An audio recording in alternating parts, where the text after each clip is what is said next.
Bien, on termine ce rappel sur les machines réfrigérantes sur les machines thermiques avec un dernier exemple sur un récepteur, une machine réfrigérante, un réfrigérateur ou un congélateur, une chambre froide. Le principe va être assez voisin. Alors, on va commencer par présenter le schéma synoptique en identifiant bien quels sont les éléments. Alors, la source froide, c'est-à-dire la zone froide, d'accord, c'est forcément l'intérieur du réfrigérateur. La source chaude, c'est la pièce dans laquelle se situe le réfrigérateur, une température ambiante.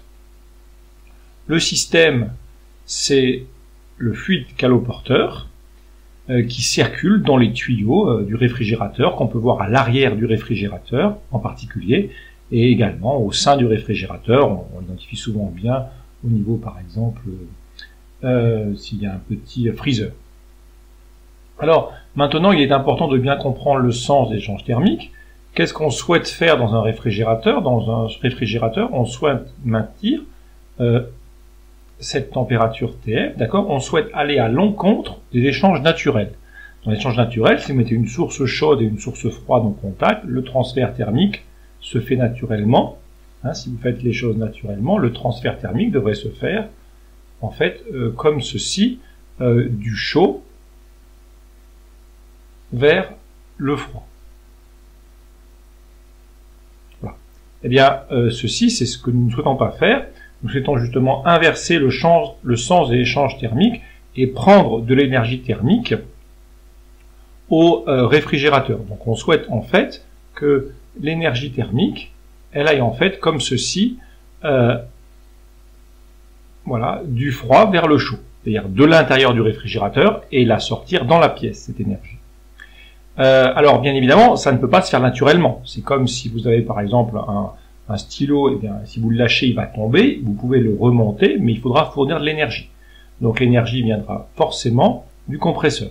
Donc votre machine est forcément un récepteur. Donc si on reprend, je vais effacer ces choses-là maintenant, mais si on reprend, votre machine est forcément un récepteur, d'accord, et elle doit recevoir un travail positif de ce qui va être le compresseur. Alors maintenant, sur les échanges thermiques, je vous rappelle que les échanges thermiques sont définis comme reçus par votre système, et lorsque le fluide caloporteur va passer au voisinage de l'intérieur du réfrigérateur, donc dans les tuyaux qui sont à l'intérieur du réfrigérateur, eh bien si on veut maintenir le réfrigérateur froid, on imagine bien que le réfrigérateur étant dans une pièce, il y a toujours des transferts thermiques qui vont de la pièce vers le réfrigérateur. Si vous arrêtez d'alimenter le réfrigérateur, il va revenir à température ambiante. Donc il faut en continu retirer de l'énergie thermique au réfrigérateur pour réussir à le maintenir à une température fixée. Et donc, pour faire cela, donc il faut bien que QF soit positif, l'énergie doit aller de l'intérieur du réfrigérateur vers le fluide caloporteur.